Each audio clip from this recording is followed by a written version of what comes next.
So I invite you all to just simply relax.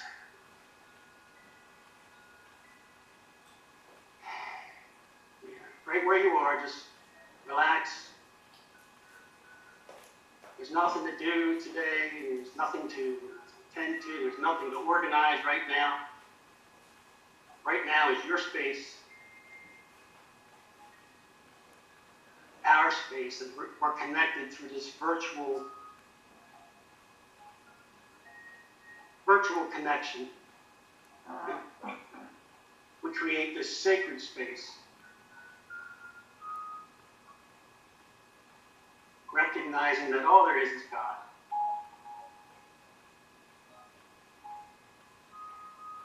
And that each one of us are representations of that one.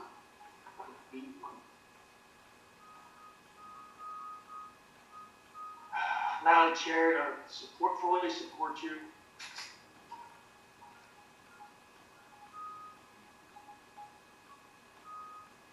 Be sure you're muted.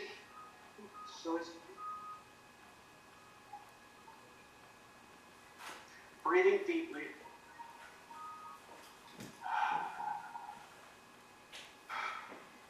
Yeah. Just releasing any feelings of angst or irritable, uncomfortableness. Shrug your shoulders, maybe just release. Knowing that we're grounding into the presence of the one. We're never away from it, but we're really recognizing and feeling that safety and security of the true essence of who we are.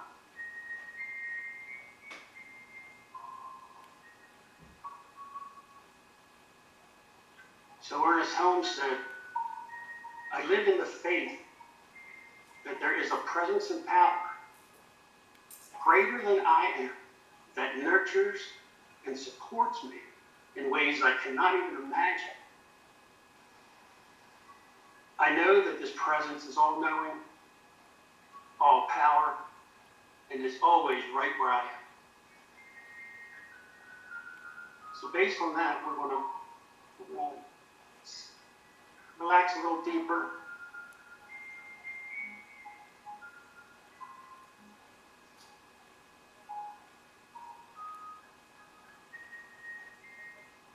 Knowing that all conditions begin with cause. We release any expectations of anything. Just here to be.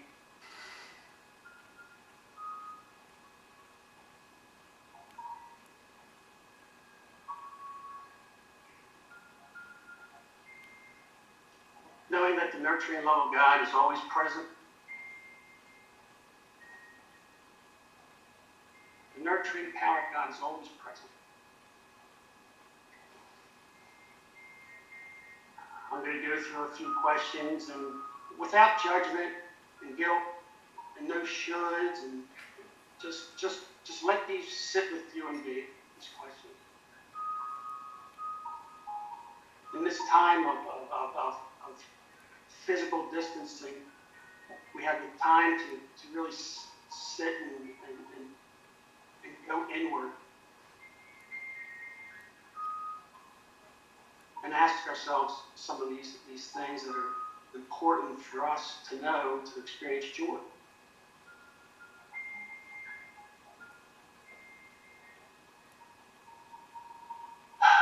So ask yourself, how have I been showing up physically?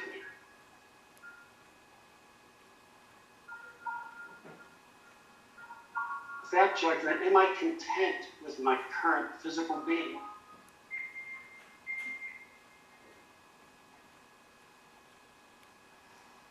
No judgment. No woulda, shouldas.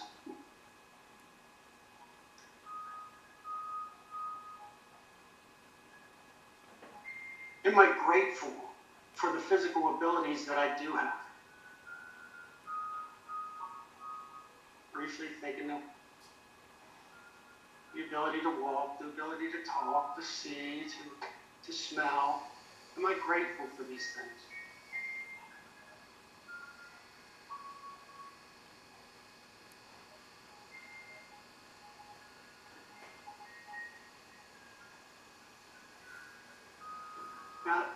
here's a question that's going to stir up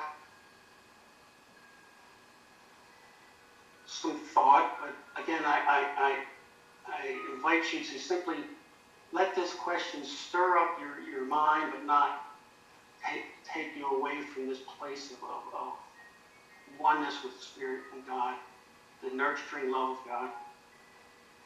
But what must be embraced or released for me to experience a greater physical health?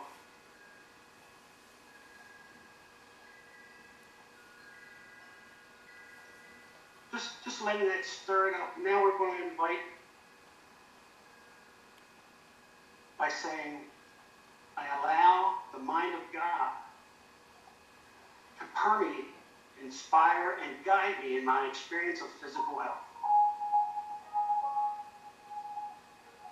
Into that stirred up consciousness of growth within a physical being.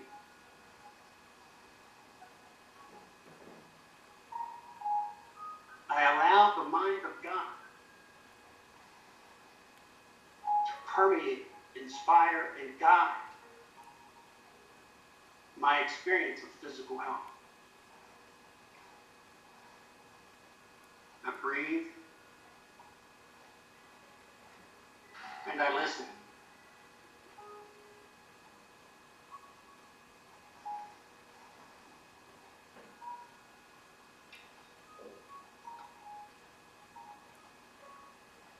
Now we're going to shift a little bit to our mental faculties inside of things, and just get us started. We're going to think, how have I been showing up mentally?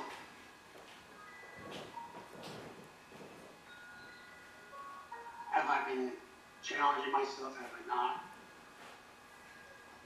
Am I content with my current mental being or state?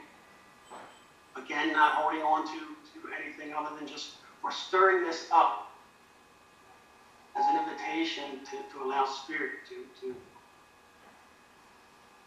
lead us, to permeate, to guide into a more joyful way of being.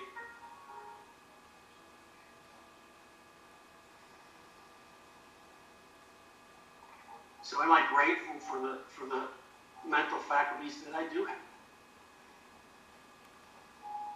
Clear thinking, sensible judgment.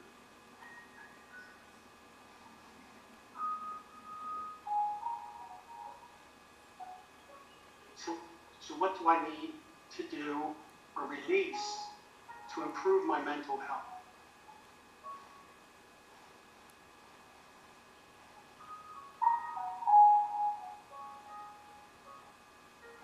Now let's take a real deep breath. Let her out.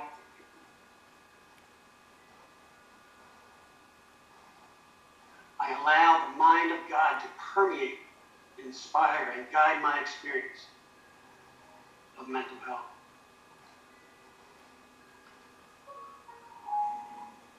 I breathe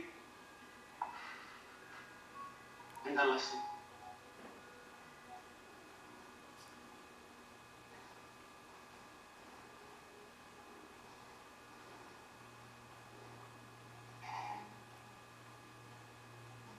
Now in these times, especially now,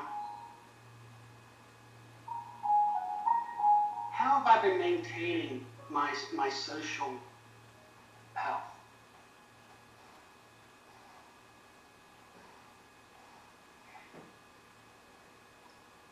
Have I been staying in touch with relationships that nourish me?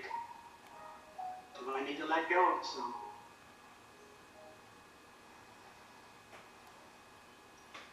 Can I embrace, should I reach out, embrace something different in order for the benefit of my social health?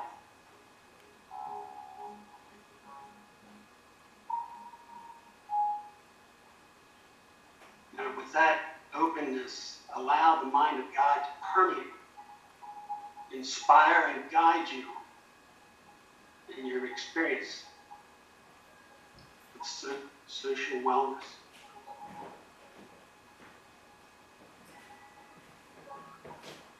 Breathing deeply.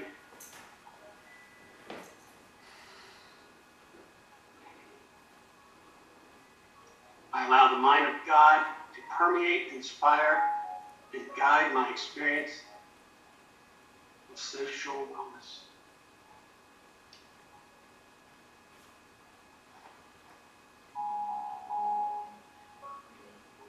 Breathing deeply.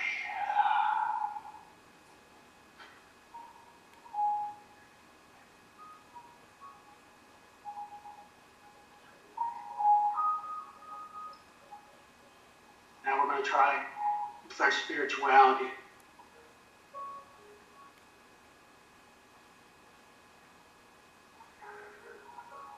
Are we content with our current spiritual practice? I think we should all be glad we're showed up here this morning to participate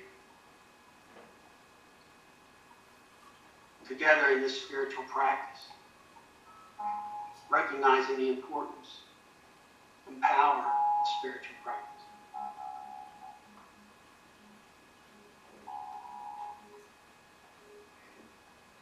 Am I grateful for the benefits of my spiritual awareness and practices? Am I grateful to live from this place of spiritual awareness?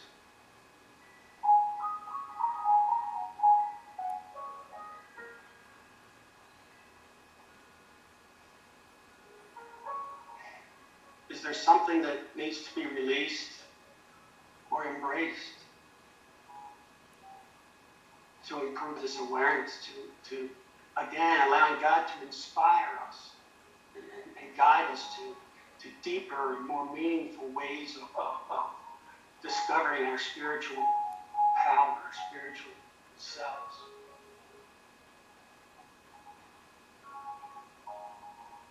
Allowing ourselves to be guided, permeated, and inspired in our spiritual practice. Knowing what works for us.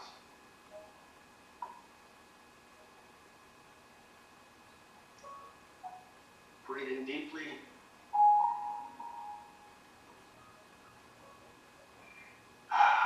Breathing out.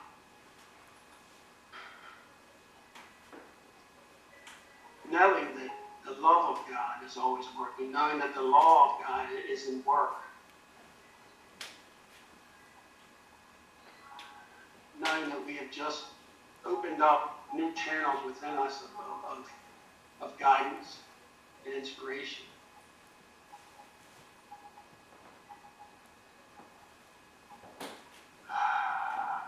Breathing deeply.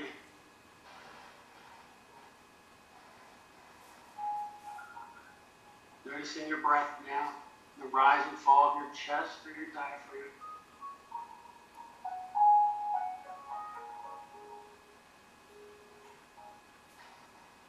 Acknowledging your weight on your chair or wherever you're in.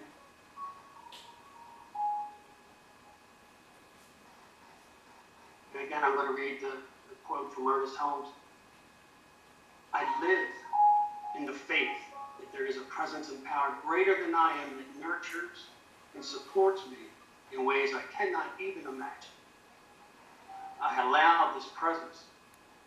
I know and I allow this presence that is all-knowing and all-powerful. And I know it is always right where I am, always.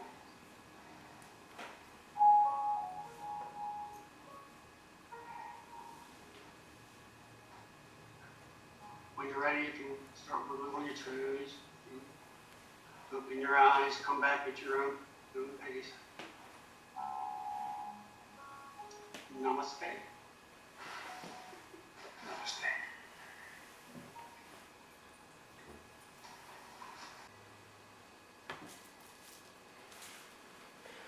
Welcome, welcome, welcome, welcome, welcome to the Center for Spiritual Living Greater Baltimore's virtual service. I am your host for today, and my name is Tracy Rhymes. I have a favor to ask. Please make sure that you have placed your phone, tablet, or whatever device you're using on mute during the service. And now I have another favor to ask. Periodically throughout the service, I ask that you extend your hand towards your screen or whatever you're using and send us some energy here so that we can feel that energy. And I'm looking in various places because y'all are all over. Okay, so Senior Minister Reverend Dr. Raymont Anderson will be our speaker for today, and he will deliver a powerful message. Frank Matthew, who led the pre-service meditation, is our practitioner on duty for today. Ashley Goldman and Rainika Permetla are our sign language interpreters, assisting with making the service open, inviting, and accessible to the deaf community.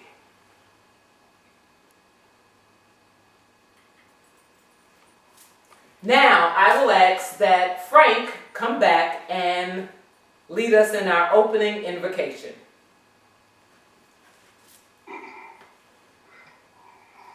Thanks, Tracy. So just taking that minute to settle our minds, settle our bodies, settle our soul, and just recognize that there is but one life. That life is the life of God. That life shows up as me. That life shows up as every one of us here. That life shows up as this virtual technology in order to communicate with itself. The very nature, the very loving nature of its being is to support, nurture, inspire its creation. So we take that awareness and we simply bring it to the forefront of our minds and hold that in our consciousness as we join together in this unity of souls to experience the message that Reverend Raymont is always so willing and so eloquently putting out there for us and humorously. So recognizing that this is a good morning, recognizing that God is always everywhere we are. Releasing, expecting nothing but the best. And so it is. And so it is. Thank you, Frank. Now, while the planet is working to resolve this pandemic, the leadership of CSL Greater Baltimore has a message of reminder for everyone. This is not a time to give in to fear. Breathe that in. This is not a time to give in to fear. Worry and fear weaken and compromise the immune system. Do what is health conscious to the best of your ability and follow the recommended protocols that the medical community has offered. It's important to know that spiritual mind treatments and prayer work. Yes. While many are experiencing COVID-19 and are gripped in all kinds of emotional confusion and angst, we as a community can continue to treat and move our feet accordingly to know the truth for everyone around the planet. Excuse me. And the CSL Greater Baltimore practitioners, they are available. They are available and ready if you want specific prayer for yourself, for your family, for another. They're ready. You send your prayer request. You send your prayer request to info@cslgreaterbaltimore.org. Now, I have a We have a special treat for you. Our guest musician for today is Leah. Good morning, everyone. I'm really grateful to be with you this morning, and I appreciate the Reverend and Tracy and Frank and all who are involved, and Ray, all who are involved in making this moment together possible. This is a song that's perfect to sing together. We won't hear each other's voices, but if you want to sing this refrain with me once it becomes familiar to you and echo the chorus, it's going to be beautiful music raising up into the cosmos. This is a song by Melanie DeMore.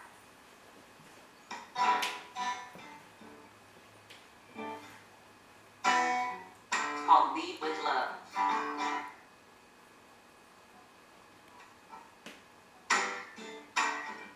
You gotta put one foot in front of the other and lead with love. Put one foot in front of the other and lead with love. You gotta put one foot in front of the other and lead with love. Put one foot in front of the other and lead with love. Don't give up hope. You're not alone. Don't you give up. Keep moving on.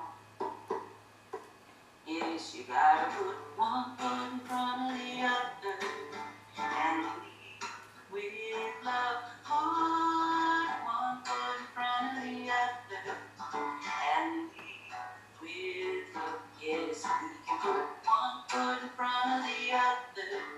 We can lead with love. Put one foot in front of the other and lead with love. Lift up your eyes. Don't you despair. Look up ahead. The path is there.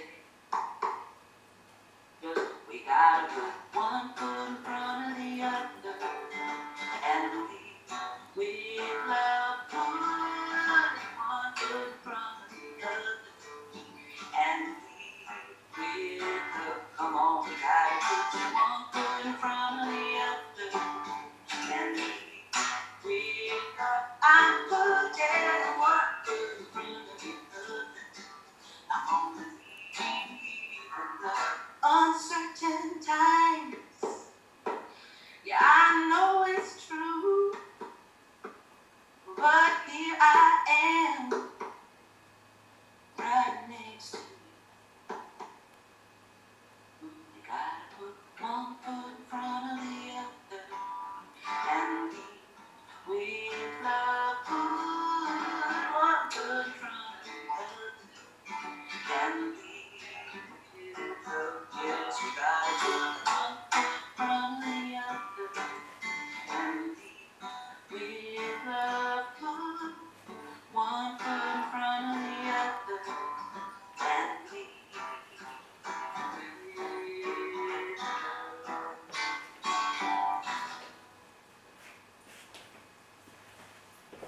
Woo! Thank you, thank you, thank you, thank you, thank you, Leah. That was wonderful. And I'm putting one foot in front of the other and leading with love. Whoa! Okay, I'm done. We went from an awesome song to Tracy. Okay, so let's continue on with service. Thank you. Let's continue on. He loves my singing. Okay, so we're going to ask that Frank come back and lead us in meditation to assist with preparing for the powerful, awesome, and wonderful message that Reverend Dr. Ray is going to deliver for us today. Thank you.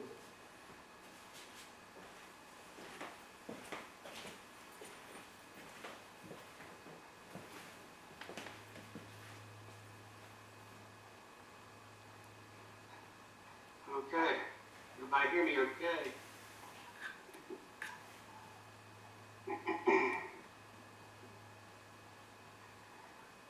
everybody hear me? Okay.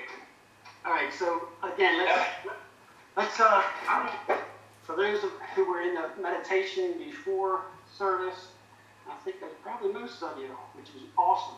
Great turnout on our virtual meditation. Let's go back to that place. Let's take that song that we just heard, one foot in front of the other.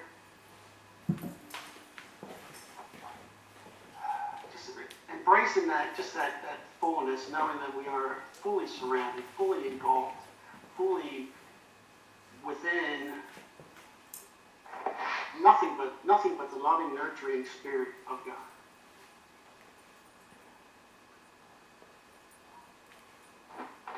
If you can mute your mic, that would be great. So what I'd like to bring us through right now is that just that the power of nurturing oneself, that power of just simply affirming who we are.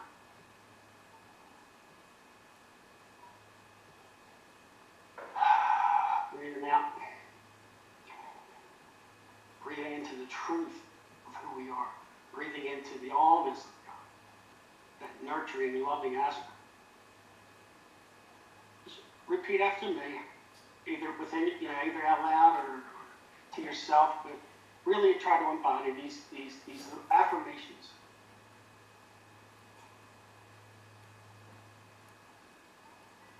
I take time and space to nurture my potential.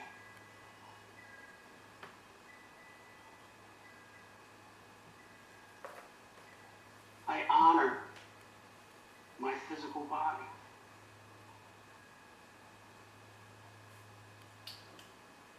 I respect myself.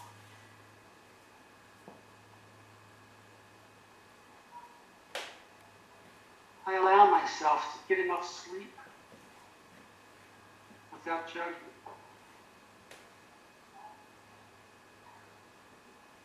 I find joy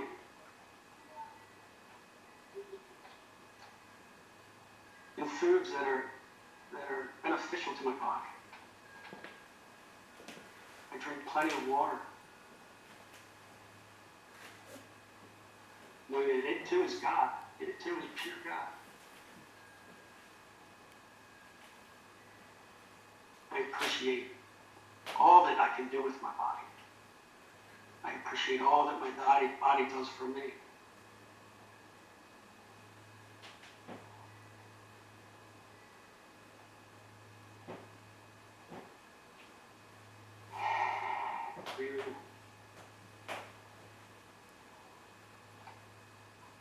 I say only kind things to myself.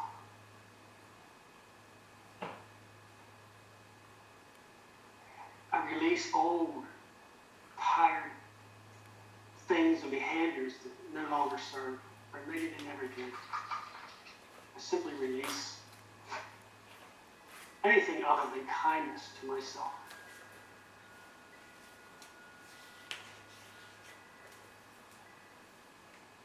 I embrace the possibilities for growth that are all around me.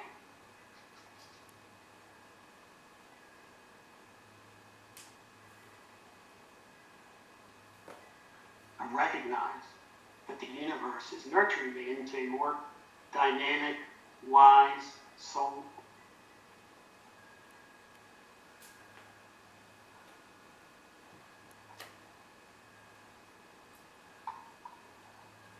I give myself permission to learn new things.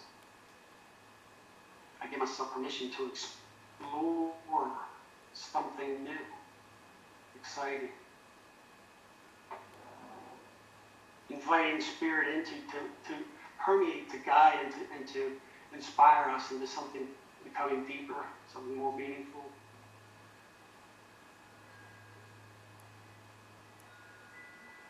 I release thinking of who I should be and start appreciating who I am.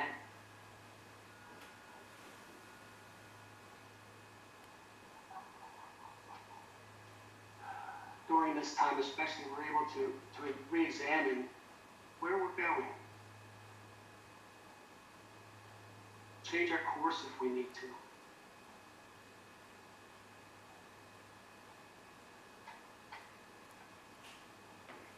do at least one thing daily to show that myself that I care truly and deeply about my well-being. I show myself self-love by doing at least one thing consciously for the benefit of my own well-being.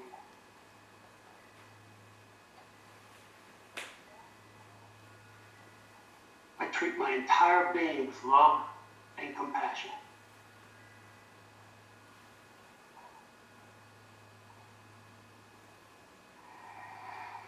Breathing.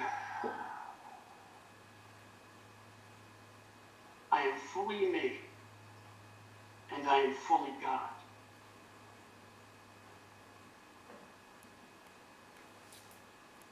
I am fully me, and I am fully God.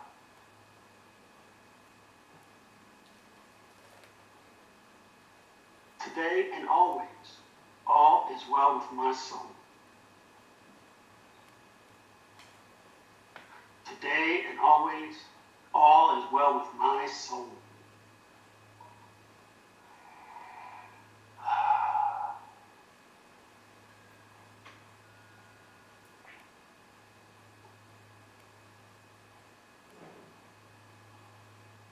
Today and always, all is well with my soul. All is well with your soul.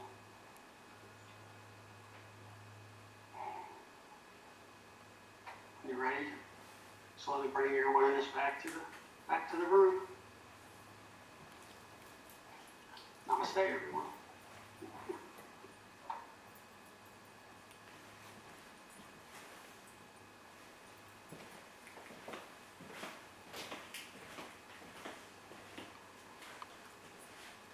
Thank you, Frank, for that meditation. Now, remember that energy I talked about sending towards whatever device you're using. Now is the time to send Reverend Dr. Ray that energy as he comes to deliver a powerful message for all of us. And just a quick note, somebody has a birthday on Wednesday. Sing happy birthday to him sometime during the week, all right? And I give you the Reverend Dr. Raymont Anderson.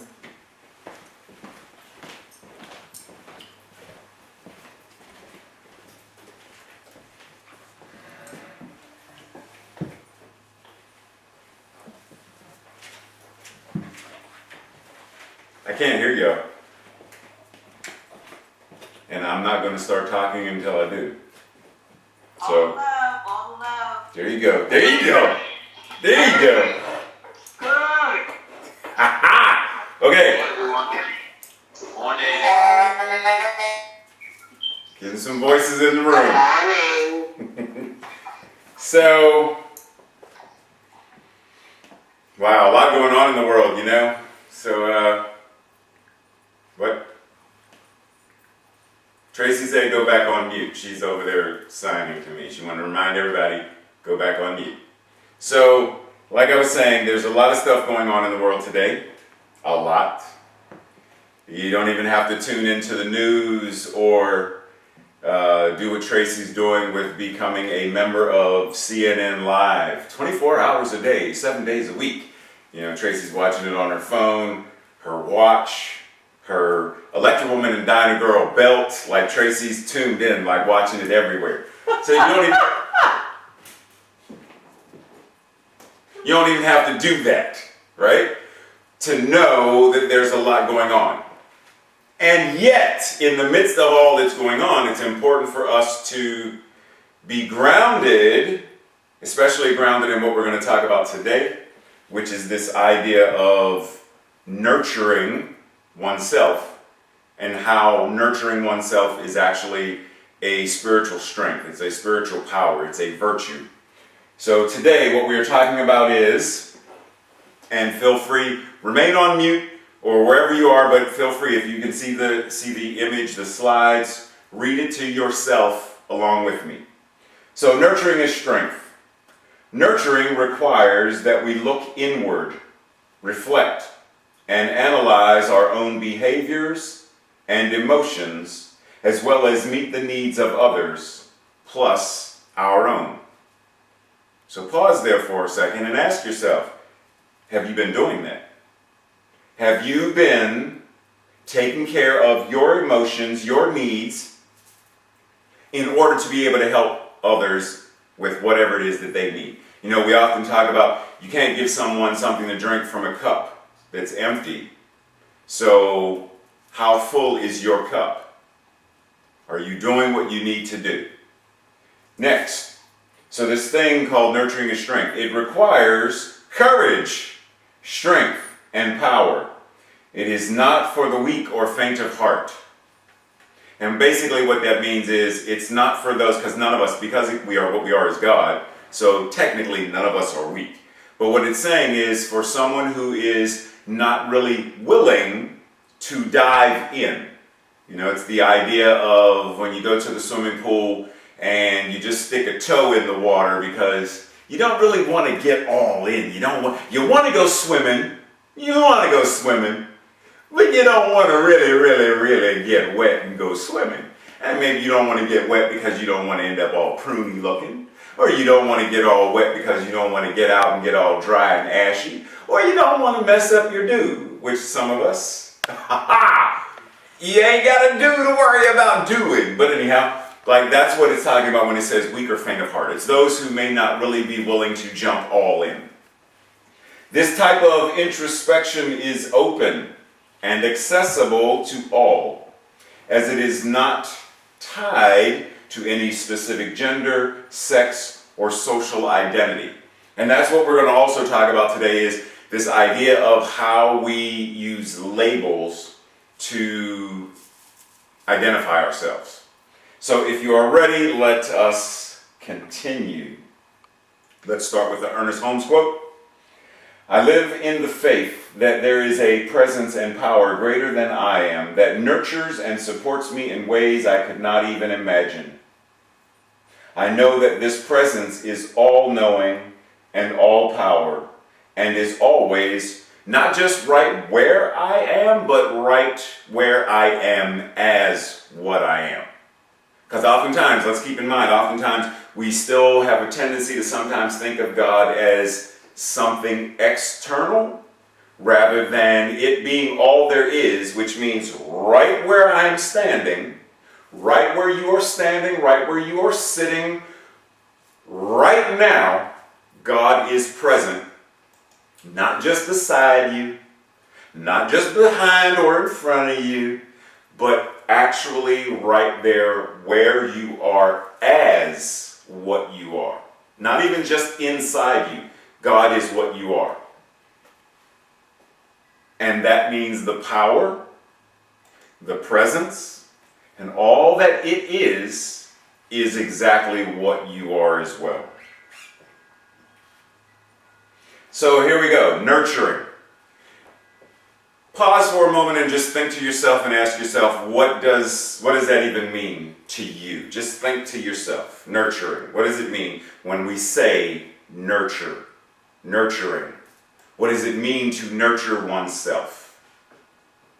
What does it mean to be a nurturing person? And then just pause for a moment when you start to get some of the descriptors that come up. Ask yourself, does that describe me?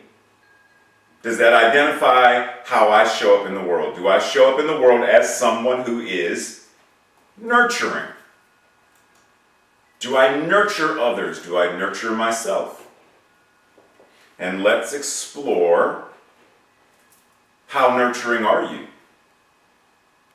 And you probably can't see some of the words over here where it says nurture, but it says things like build, grow, enrich, elevate, encourage, cherish. Do you cherish yourself and others? Do you encourage? Do you encourage?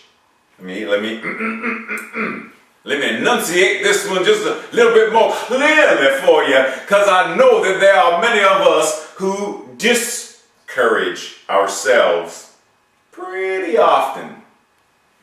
You know, it's easy when we get into that self-incriminating state of mind and consciousness where we put ourselves down. And when we do that, then we are doing the antithesis of what it means to nurture. Because now we are discouraging.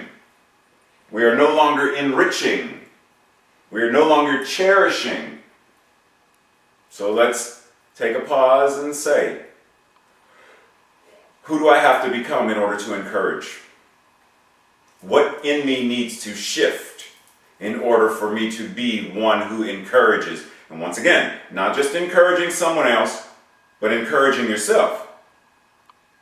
To develop your own state of how you show up in the world. Nourish. Love that one too. Nourish. Do you nourish yourself?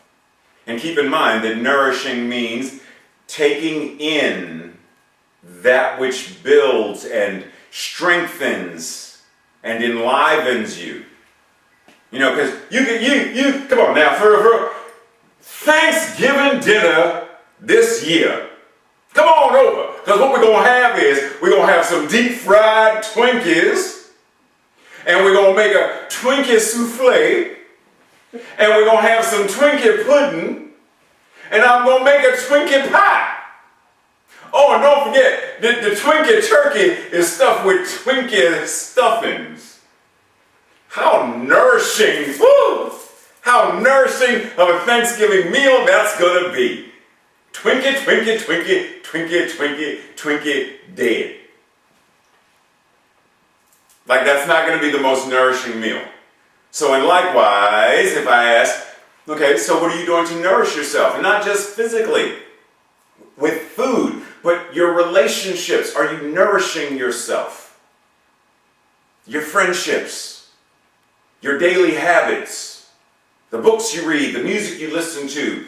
Is it nourishing you? Is it giving yourselves the food that is necessary for your body, your mind, your emotions, for your spiritual life, for your finances, for all of that stuff to flourish and grow? Well. And if not, then this is an invitation to shift it and change. What are you nurturing? Because you can nurture, meaning you can build or develop habits that are not life-affirming. So you are actually nurturing the very opposite of what you desire. Because see, if I am someone who practices the art of depression, or I practice the art of comfort eating, then I can nurture that aspect of my habits, that aspect of my mind, that aspect of my being. I can nurture it. I can build myself as being someone who is more depressed. I can build myself as someone who is more addicted. I can cherish my bottle of Twinkie juice. It is so delicious. Oh, I'm supposed to cough in them. Twinkie juice. Made by the makers of, right? Like, is that what I'm nurturing? Is that what I am wanting to show up in my life? So you can nurture that which is life-affirming or that which is not life-affirming. And once again, we're not talking good or bad. We're not talking positive and negative. Because we're not doing this positive-negative thing because it's all one. You need the negative, you need the dark, just like the battery, we gave this example before. Battery has positive charge and negative charge. You need them both to have power. So sometimes, in order to be the most nurturing of ourselves in life-affirming ways, it means getting in tune with the darker side of ourselves. Because until I can embrace and take care of the aspect of my mind and my heart and my being that feels depression, I can't nurture it. I can't build it. I can't ease its pain. I can't heal it if I'm not willing to address it. If I'm not willing to pick it up and take care of this part of me that's wounded. So if I kick that part of me to the curb because it's negative, I kick that part to the curb because it's the darkness, then I'm bypassing part of who I am. And if I really want to be whole in my expression, then I need all of it. So, to nurture, Once again, for those who know me, you know how much I love the art of etymology. So today we're going to talk a little bit about what does it mean to nurture according to the definition and the etymology of it. And some key things I want to point out are, to nurture means to care for, to encourage, to grow, the growth of, you're encouraging the growth of something, the development of something. You are helping something. You are cherishing. You are rearing or raising something. You are breeding. Keep in mind, because you can breed more thoughts that are not life-affirming. You can breed thoughts that are more sexist, racist, homophobic. You can breed them, meaning you start with this one thought and it breeds, because what do we often say in New Thought? That like creates. You know, if I focus my energy here, then I create more of what that is. Energy flows where my attention is. So if my attention is on something that is racist, sexist, homophobic, Islamophobic, it's pandemic-phobic, worried and fear, then actually I am breeding more energy and more thoughts related to fear, anxiety, and worry. And then my very presence becomes a broadcasting station that sends out the wavelength of, the frequency of, the energy of, we need to be afraid, be very afraid. The zombies are coming, the zombies are coming. Let us put one foot in front of the other and run very fastly. Is that really what we want to become? So let us be mindful. What is it that we are upbringing? Right? Upbringing, up-leveling, upgrading. What energy are we bringing it into a higher state of consciousness into? Then we have, to nourish, food, nourishment, education, and training. How are we doing this for ourselves, especially now, where we are in the world today? What am I doing to reinforce the aspect of myself that nourishes me, that brings food to my mind, my heart, my spirit, my very being? What am I doing to train myself in order to walk the walk today, to do what is necessary today, so that I am not broadcasting, so that I am not breeding more anxiety, fear, worry, dread, and zombie apocalypse related stuff? What am I doing personally?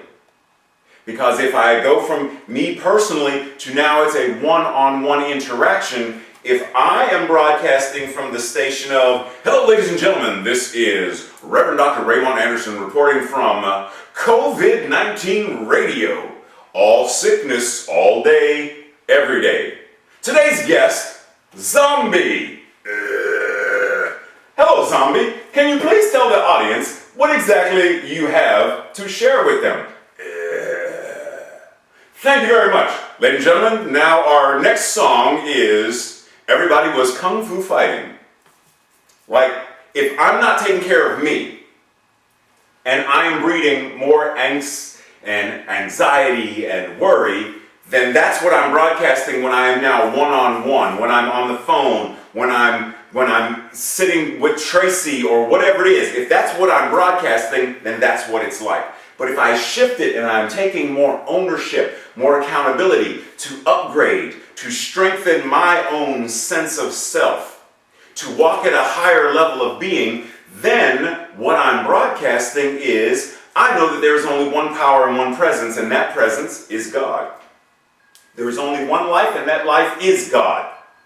There is only one mind, and that mind is God. And all that could ever be is in the mind of God. That means right now, somewhere, there is a man or a woman or person on this planet who has access to the very thing that is the cure for COVID-19 and anything else that shows up. And the more I acknowledge and recognize that power and that presence, it causes everything in the mind of God to start to up-level and up-level and up-level. And so as I know it, not only for myself, but I know it for all of us as well, it shifts and changes the way we all show up. The invitation, what happens when two of us are now doing it? You know, the Bible says, where two or more are gathered, that which is the Christ is in their midst. So there are more than two of us right now. What if two of us right now aligned with that, knowing that that which is the cure for it already exists and is already in manifestation right now? It's already showing up right now. Well, what if three of us anchored and grounded in that? What if everyone on this Facebook Live, the Zoom, or even when you watch it later, what if everyone who tunes in anchored to that truth? Can you imagine, can you feel the power that would now shift upon the face of this planet? So ask yourself, am I willing and ready to do what is needed to nurture not just myself, but to nurture all of the ways that Spirit shows up in every form? No, we're not getting ready to sing the Brady Bunch song, although I could. Here's a story. No, I'm not going to do it. I don't sing as well as Leah or Tracy. That was for Tracy. Never mind. Anyhow, moving on. So one of the things that I found was interesting. Tracy's giving me the evil eye right now. One of the things that I found interesting was when I went on Google and typed in the word nurture. It was very interesting because I often look for images and whatnot that under the word nurture there were millions of images related to plants. And anyone who's tuned in recently or knows me, very often I remind ourselves about this idea of planting seeds. And last week was being the sower of seeds, the parable of the sower, and taking care of the soil and the seeds, etc. So are we nurturing our thoughts in the same way that a gardener nurtures a plant? Are we nurturing our relationships in the same way that a farmer nurtures that which they are planting in order to harvest? Are we nurturing our finances? Are we nurturing our own minds? So it's not just about nurturing I'm here to take care of you. I love you so much. I just love you. I just love you. I'm going to take care of you. It's not just about that. It's about all of the ways that we show up. We show up as physical beings and spiritual beings, emotional beings, relational beings, financial beings. We show up in a multitude of ways. Are we nurturing all of the ways that we show up? Are we nurturing every aspect of our lives? Let us imagine for a moment that these are our children. We have children who are the physical. These are my children. And we have children that are our finances. These are my money children. And then we have children who are our actual children in relationships. And we have children that are our thoughts. The children who are my physical children, I love them. But the children who are my dollars and cents, I don't give them that much attention. And my children who are my thoughts, they do what they want to do. They run around and they, cause commotion. And they drink the hand sanitizer and stuff. And, they're just kids. Is that what it means to just let it run willy-nilly? Or are we willing to step up our game and start nurturing becoming a steward, an excellent steward of every area of our lives? Because if we don't, then what we're doing is potentially nurturing fear, diving into but what if? What if it spreads?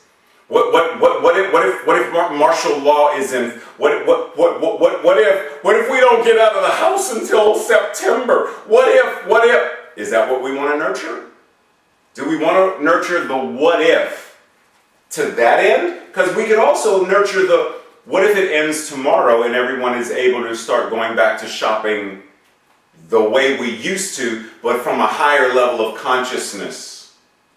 What if now when we come together at restaurants, we come together from a new level of consciousness? What if this new separation physically has brought us together socially via the internet and other technology, and so now we understand that we really are one planet, that we really are one people? Like, what if that? Like, because you can nurture either or. Which one do we want to nurture? Do we want to nurture anxiety? Being physically isolated can cause, especially for someone who's an extrovert like Tracy. But no, in all seriousness, for some folks who are extroverts who now may be in the house or in their apartment and they can't get out and do what they, I'm used to doing stuff, the meetup and the this and the that and the swipe right, swipe left, and I'm out there, I'm doing stuff. I'm doing stuff. And now they're in the house and they're like, cabin fever, There are ways, there are practices to reduce the level of anxiety, whether it's mindfulness, meditation, whether it's connecting with other people via Zoom. There are ways. But the question is, what do I want to nurture? Do I want to nurture the anxiety and the fear and the what if I'm stuck in the house forever? Do I want to nurture scarcity and lack? There's not enough toilet paper on the face of the planet right now. I'm going to be stuck using my socks. Really? Like, that's really what people are posting on social media. That I wouldn't be able to find any toilet paper anywhere. The only thing I had left to use was my socks. Really? And you felt the need to share that, knowing on some level of energy that other people are going to be like, oh my God, I have to go down to one ply, one sheet, because what if I run out? Oh my goodness, it's the end of the world. You do realize, even if it was to run out, people existed without toilet paper for thousands of years, long before Charmin was created. So it doesn't mean the world stops turning on its axis. If there is no more hand sanitizer, well, there was a time when there didn't used to be any. So it's not the end of. But if we focus on it as like that's the society as we know it is about to end. Oh, for dear Lord, what shall I do? Really? Is that what we as metaphysicians, is that what we, knowing that what we are is the I am presence, is that what we want to put into the consciousness of there is only one mind and that mind is God? That mind is infinite potentiality and infinite wisdom and infinite knowledge and infinite creativity, and that mind is my mind, your mind, right now. And if I use the power of that mind to focus on scarcity, then what am I creating more of in my life? Scarcity. If I plant lemons, I don't get grapevines. So if I plant seeds of woe is me, lack and scarcity, then I'm going to grow the tree that bears the fruit, that creates the lemonade, that creates the drink, that creates, hello, from the makers of Twinkie juice. Certainly not nourishing, thousands of calories, but drink it anyway. It'll make you feel good. Is that really what I want to nurture? Is that really what I want to grow? Is that really what I want in my life? If not, then we have to change the way we show up. Ernest Holmes says, never limit your view of life by any past experience. How many of us do that, though? What would happen right now if every failure, every trauma, every angst of the past immediately was forgotten right now? Who would we be? There's no more, well, I'm a recovering alcoholic, because that's in the past. There's only you today. There's no more, I'm a rape survivor, no, because that's in the past. There's only you today. Well, I dropped out of college. Nope, that's in the past. Where are you today? Well, I'm a divorcee. Nope, that's in the past. Where are you today? You cannot be limited by, so who are you today? Where are you today? What is possible for you today? Holmes also goes into saying, I live in the faith that there is a presence and a power greater than I am. Well, we already did that one, didn't we? Yes, we did. So I'm moving on. Ray got happy. Ernest Holmes also says, by expanding, stop laughing at me, Tracy. By expanding our understanding of the nature of God, we can see those aspects in ourselves and others until we are fully immersed in the oneness that we are. By expanding our understanding of the nature of God. Remember last week or the week before we talked about this whole concept of embodying God. Holmes said that the only God we will ever truly see or understand or get to know is the one that we embody. So as we practice what it means to the nature of God, then we start to see those aspects in ourselves and in others. And it changes the way we show up. When we are fully immersed in the oneness that is planet Earth, no walls, no borders, just one tiny blue marble spinning through the cosmos. One planet, one people, one expression of life on this globe.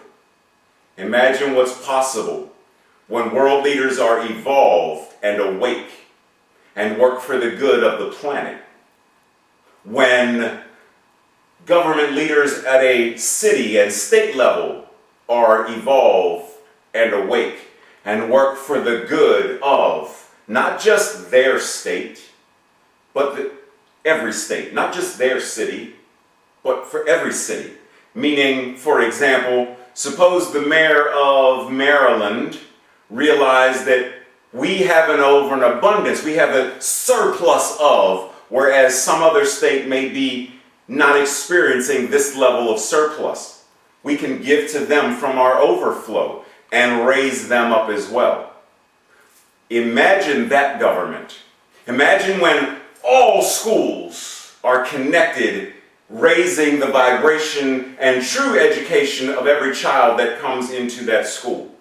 That it's not about tests, that it's not about numbers, but it's about truly educating and awakening that child to their own magnificence.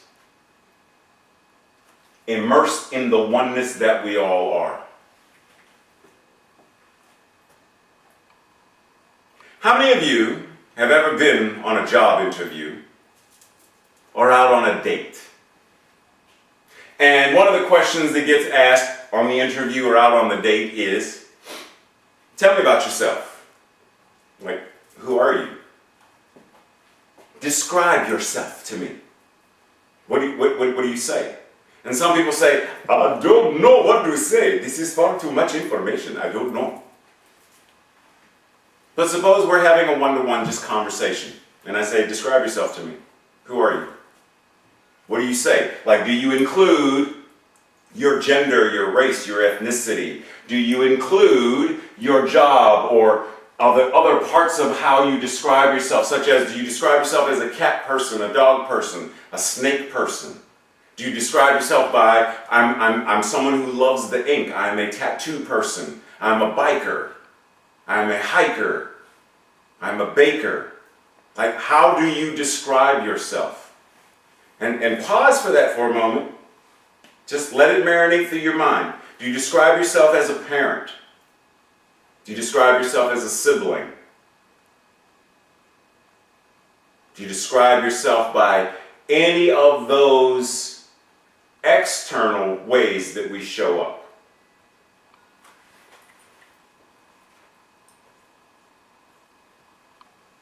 And I ask, because there's a very clear separation between what describes you and what defines you. And oftentimes what we do is we allow the description to define us. And there's a huge difference between the two. Description is based upon our external way that God is showing up in, through, and as all that we are. So our gender, our race, our ethnicity, sexual orientation, the manner in which we work or are retired, children, etc. Those are all external things. How many of those external things do we allow to define us? Meaning, when I no longer have a job, when I no longer have a relationship, it's the end of the world. Because the thing that defined me is no longer a part of my life. But what if we understood and separated that and got to the idea, got to the realization, got to the understanding that that which defines us is always there, no matter what, no matter how, because that which defines us is the infinite. It is the ever-present, the thing itself, one mind, the I am. What if we understood that? So in this moment right now, you get to determine how you are embodying God by the way you describe and define yourself. And let us keep in mind that the ways we may be tempted to describe another person is based upon what we are holding and believing in our consciousness. So let me pause for a second. So when I judge or criticize or label another person, it's not about them. It's about me. So when I say, oh, look at that bum. Look at that homeless man. Oh, it's such a shame that he's a drug addict. Oh, those people, tisk, tisk, tisk. Oh, well, he's just a hashtag, exclamation point, ampersand, exclamation point, exclamation point. You know, like in the comic books, because I don't want to say it right now. But you know what I'm saying. Those fanciful four-letter words, whenever we use those to describe another person, it's not about them. It's always about us. And I understand there are times when anger and frustration cause us to go there. I got that. But once we've gone there, reel it back and identify the anger, the frustration that I feel, the manner in which I am projecting is me, not them. And when we get clear on that, then we are at a better place to do as Leah said and put one foot in front of the other and lead with and from love. We then become these like avatars or bodhisattvas that say, what is mine to do, and now how do I do it from a state of love? So rather than fuss and cuss about the president or whomever, from a state of love, from a state of compassion, what is mine to do? Mine is to write my congressman, senator, statesperson, and let them know that this is the higher course of action as I see it, as I feel it. But if I go, send. Really? Is that the most empowering? Because as soon as they get that email, hello, message, email from Reverend Dr. Raymont Anderson. Delete. They're not going to really read it. But if I send it, Reverend Dr. Raymont Anderson here, I'm one of your constituents, or I'm from a completely different state, but I just heard on CNN that you are considering doing this, this, or this. And as someone who is closely aligned with the Native American, Indigenous Americans, I feel that you should protect their sacred burial lands. Is that mine to do? Rather than project and judge. So let's be clear that when we are coming from the energy of othering, it's never about the other. It's about ourselves. So coming back. What stereotypes, biases, prejudices, misinformation, and baggage are we using to label, categorize, describe God in any of its individualized incarnation forms and the way it's showing up? What labels, biases, and judgments are we using to categorize, compartmentalize God? When we use terms such as female, male, man, woman, lesbian, trans, bisexual, non-binary, cisgender, heterosexual, gay, etc., all describe the way God, the thing itself, is expressing in human form. So keep in mind, Ray, cisgender man, pronouns he, him, and his. God. Ray, African American. God. Ray, 5 foot. God. Like it doesn't matter any of these. God. The more we are able to push the labels aside and come to the realization that it's all God, then we are able to bring those same descriptors back, but they're no longer a wall that we only see the descriptors. We now see it like it's a crystal clear glass, and we see the descriptors, but we also see the God presence that is the truth of the being beyond the labels. Not just for others, but for ourselves first and foremost. Because when we are able to see it for ourselves and walk that walk, then it becomes 10,000 times easier to see it and do it for others.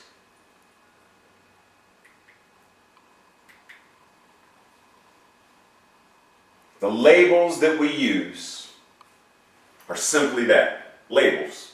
There are ways that we use language to describe.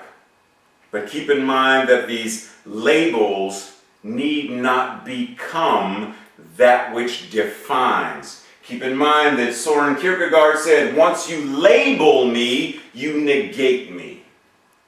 Once you make the label all that I am, you no longer see the truth of who and what I am.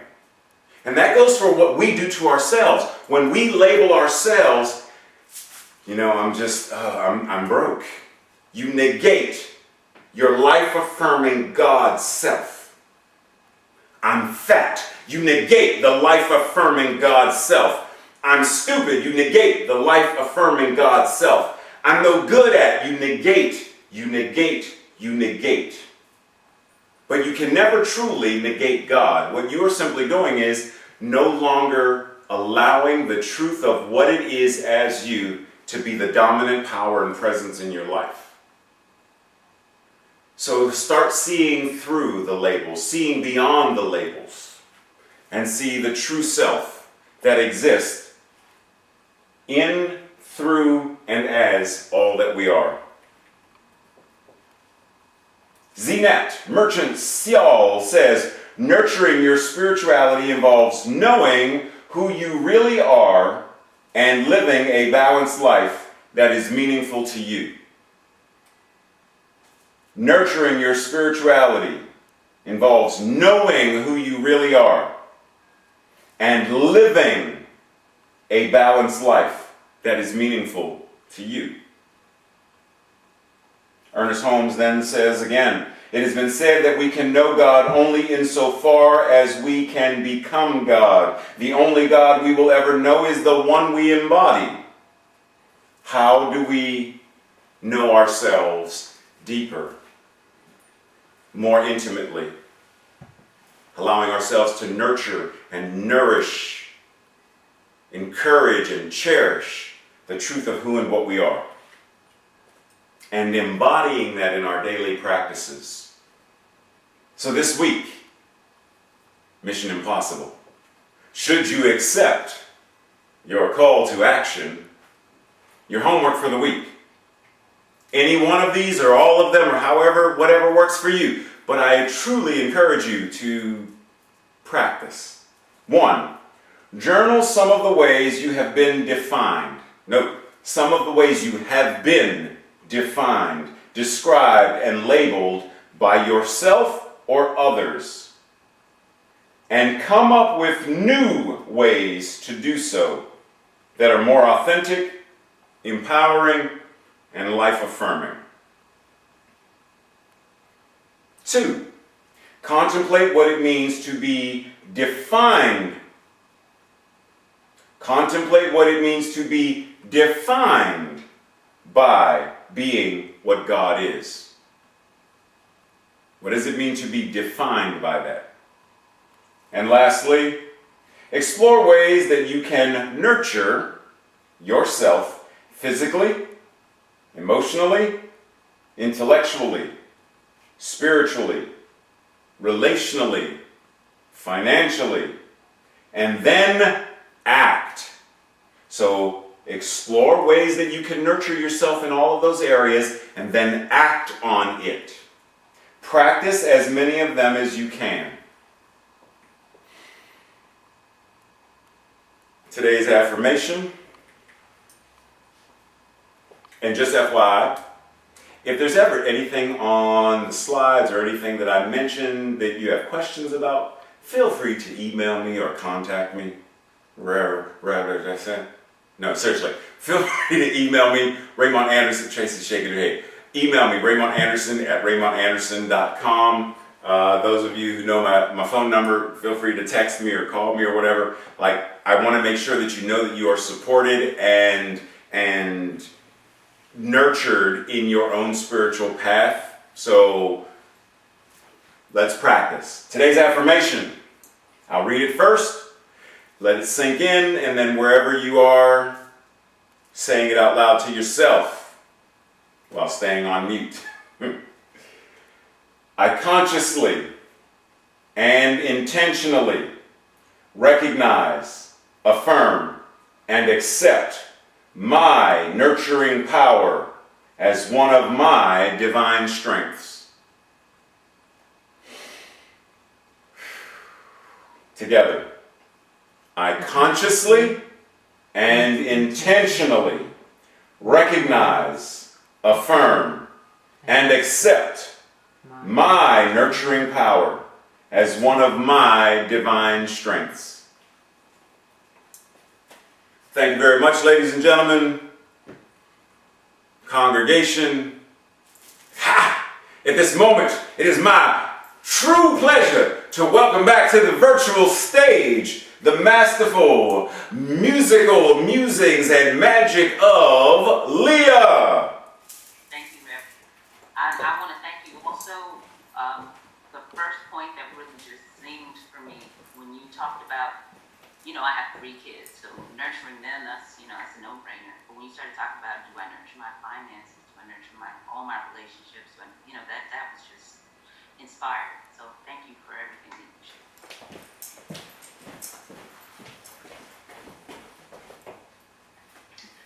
My hands are strong enough, they're strong enough, and I'm good enough. My hands are strong enough to give love. My arms are long enough, they're long enough, and I'm good enough. My arms are long enough to give love. My heart is wide enough, it's wide enough, I'm good enough. My heart is wide enough to give love. My light is bright enough, it's bright enough, and I'm good enough. My light is bright enough to give love. My hands are strong enough, and my arms are long enough. My heart is wide enough, my light is bright enough. My hands are strong enough, they're strong enough, I'm good enough. My hands are strong enough to give love. Wanna try singing that? My hands are strong enough, they're strong enough, and I'm good enough. My hands are strong enough to give love. My arms are long. My hands are strong enough, and I'm good enough. My arms are long enough to give love. My heart is wide. Not is wide enough.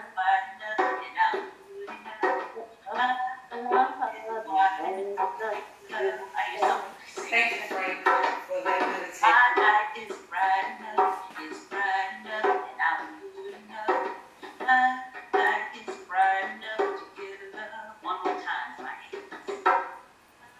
hands are strong enough, they're strong enough, and I'm good enough.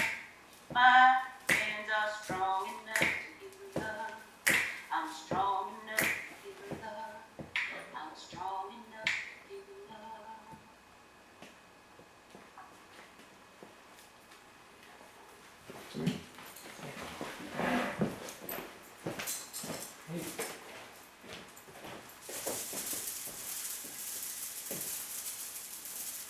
Put your hands together, ladies and gentlemen. Oh, yeah. Ha! Thank you, Leah. That was, yes, yes, yes, yes, yes, yes, yes. We're strong enough. Yes, we are brave enough. Yes, we are courageous enough. Yes, we are wise enough. Yes, we are loving enough. Yes, we are whole enough. We are perfect enough. We are complete enough. Wow. Just like let that sink in. You are more than enough to do what is yours to do. You are more than enough to manage what is yours to manage. You are more than enough to do everything that is yours to do, whether that's as a musician, as a minister, as a practitioner, as a job owner, as a caregiver, as a whatever way that it's showing up for you. You are more than enough. How could we not be, knowing that what we are is the infinite, that which God is? And we breathe. Once again, thank you very much, Leah. Yay, team, yes. So at this moment, let us be mindful that even though we are virtual, it is still possible for us as a beloved community to support via our spiritual investment of tithing and donating, even though we're doing it virtually. So we have multiple ways that this can happen.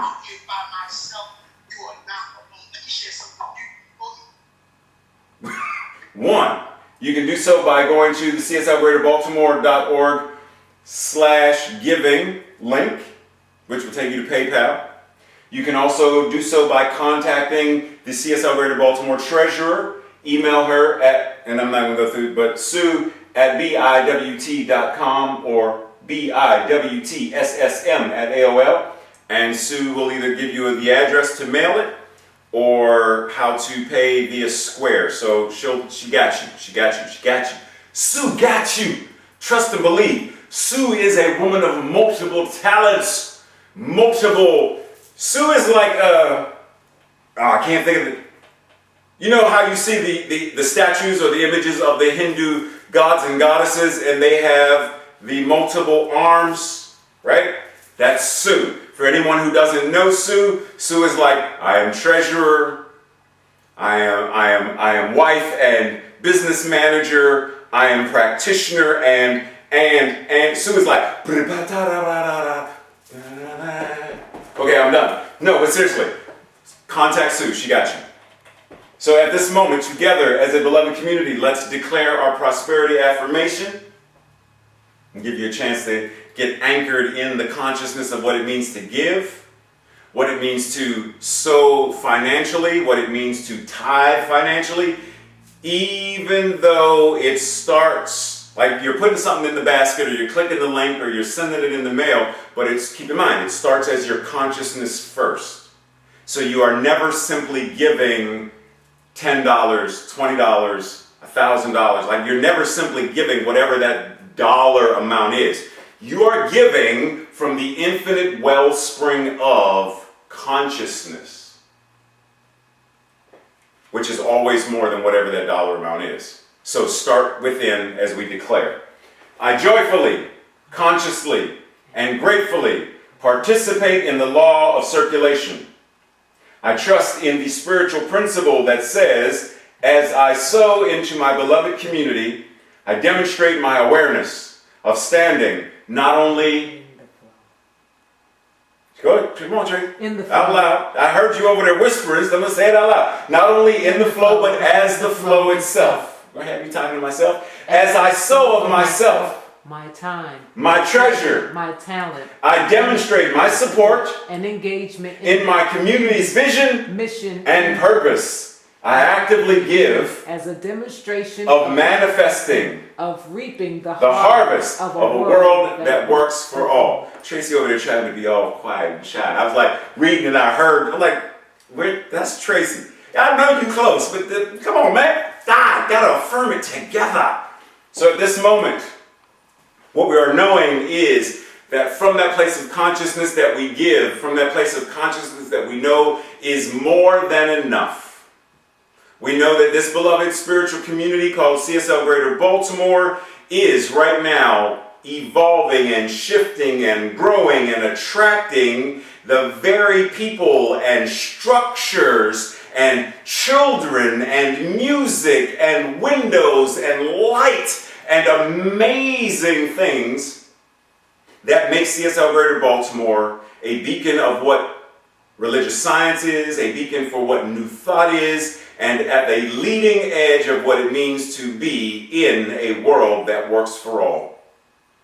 Right now, not only is the tithe, not only is the donation blessed, but those who give must also be blessed. For we understand that there is only one, that is God. And so when God gives, God also receives. And so from the overflow, from the infinitude of all that is, we simply receive the joy, the love, the nurturing, the blessing that must be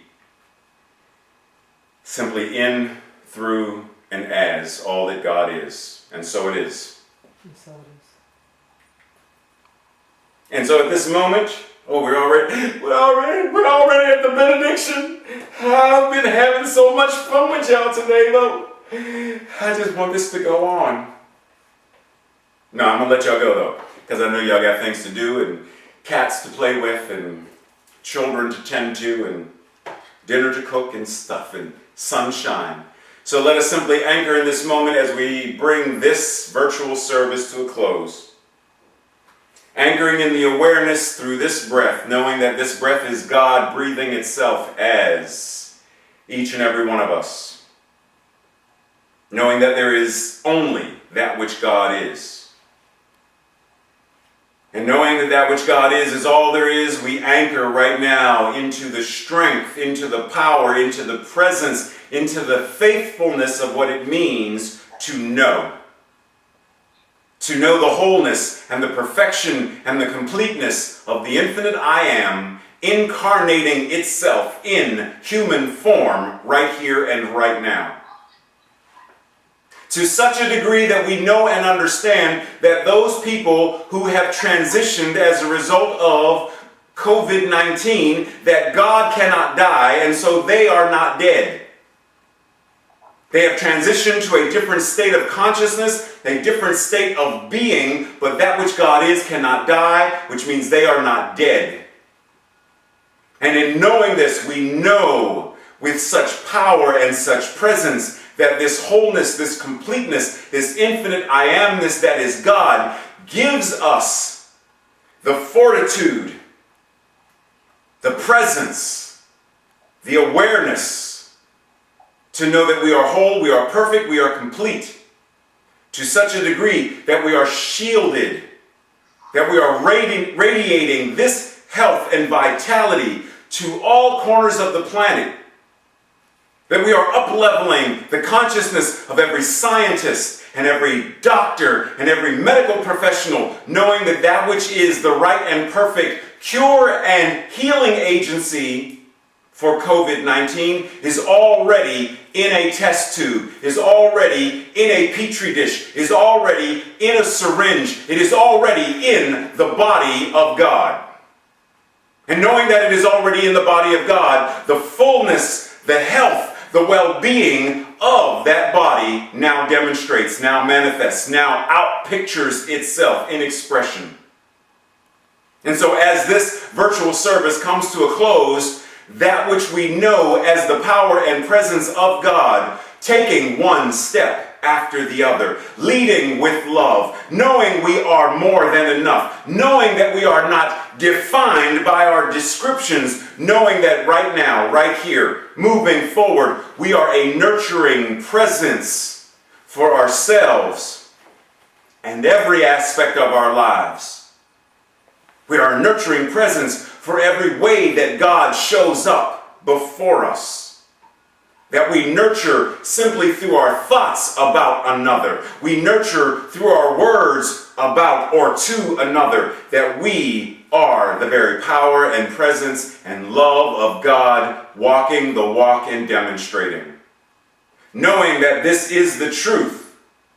I surrendered into the law that says yes. It said yes when Tracy was setting up cameras and lights yesterday. It said yes when Frank and Tracy were testing sound this morning. It said yes when Leah emailed me and messaged me and asked about being musician for today. The infinite law that says yes before time was created. The infinite law that is saying yes right now to this treatment that is praying itself through this mouth that is the mouth of God, through this body that is the incarnation of God, to ears and eyes that are the ears and eyes of God. As God recognizes this truth about itself, receives it for itself, and now demonstrates it in, through, and as itself. Knowing that it is so and done oh so magnificently, lovingly, and powerfully. I simply allow it and marvel at the demonstration of it, knowing it is done. And together I and this beloved, spiritual, powerfully nurturing community affirm this and declare this by together saying, and so it is. Amen. Blessings to all. Oh, Tracy said, next slide. Make today an awesome day. Blessings to everyone. And just so you know that even though service is done, for anyone who wants prayer afterwards, we are maintaining the Zoom link open and we will assign you to someone. I don't know if Sue is available to stay if she wants to pray with folks, but I know any practitioner who is on, or any prayer chaplain, even if you're from another center or church somewhere else, if you are willing to, we will link you up with someone who wants prayer. So, for everyone else, have a wonderful day. Yes. Tiffany here. Everyone, if you could join me real quick, I gotta tell you something. I think we all want to tell you something. Let's sing him a happy birthday. What? Before we sign off. What?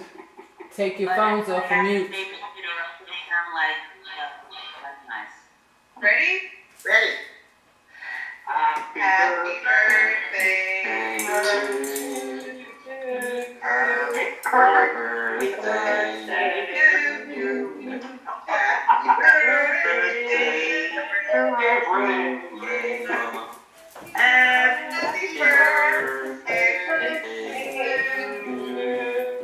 ¡Feliz cumpleaños, mi amigo! Yay! Thank you. Oh, that was all.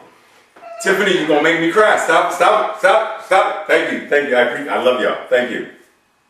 So remember, those who are, you're done with service, be well, be blessed, and see you for virtual service next Sunday. Keep in mind, you can check in with me during the week if you feel the need or desire or just want to check in. And for those who want prayer, stay on afterwards and we will take care of you. Be well, be blessed, take care.